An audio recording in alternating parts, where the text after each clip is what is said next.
And when we think about our measurements, we want to think beyond just using self-report surveys, although you will need to think about self-report surveys for your survey research project paper that you're doing on your own. We are also going to learn about observational measures and their validity and reliability in this class. And remember that your group project is the observational project that you will conduct fully and give a presentation on. So we need to start thinking about and selecting ways of measuring in an observational study. Some measures are implicit too. We use implicit measures a ton in cognitive psychology. You may have taken something like a Stroop task before, which is where a lot of words pop up on the screen and they are color words like orange, green, etc.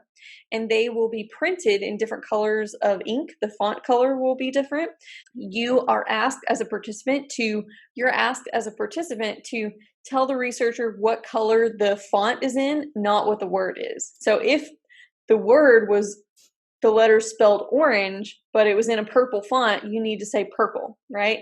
And so people tend to have slower reaction time at this than they do if the orange word was printed in orange. The slower reaction time shows that you're having to pay attention to inhibit an automatic response. Your automatic response is to scream out what the word spells. Your reading is the automatic response for most people.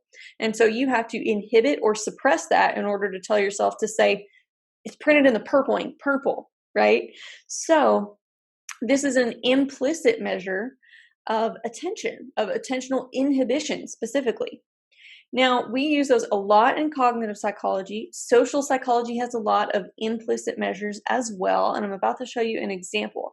But the benefit to an implicit measure is that you may be getting information that is unconscious and is going to be less likely to be influenced by things like socially desirable responding. I'm just responding as automatically and quickly as I can on this Stroop task instead of giving the researchers what I think they want to hear.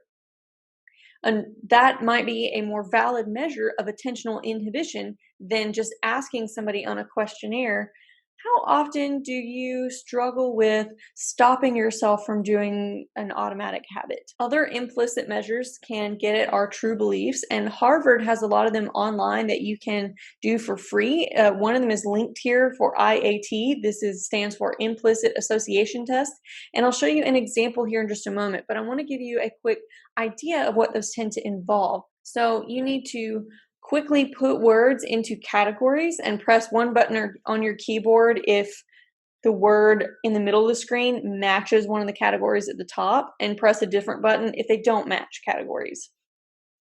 So you do that very quickly, as fast as you can, over and over and over and over. Now you might have categories like that have to do with sensitive topics like race. And you find on these implicit association tests that people tend to more quickly match good words with white people, pictures of white people, and they might match negative words with Black people and other darker skinned people. This can reveal some form of implicit bias. Now, I took one that was a little more innocuous just to get a sense of how these work and to explain to you how I felt about my results, and you can feel free to take any of these that you want to. My implicit association test results were about COVID-19. They have a new one up there now. And I have a screenshot of what the page looks like right before my actual results, but I forgot to take a screenshot of my actual results before I accidentally clicked out of the page. So it explains to me what my results are about to mean before I click continue and decide if I want to see them.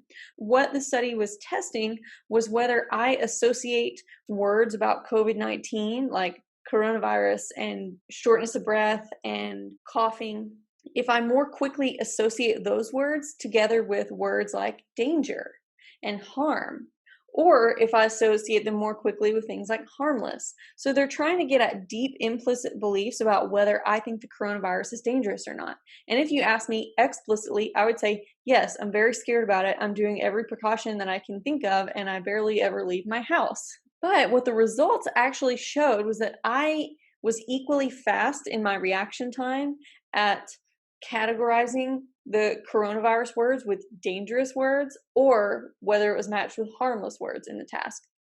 But interestingly, while I was doing the task, I actually felt in the moment like I was doing it wrong.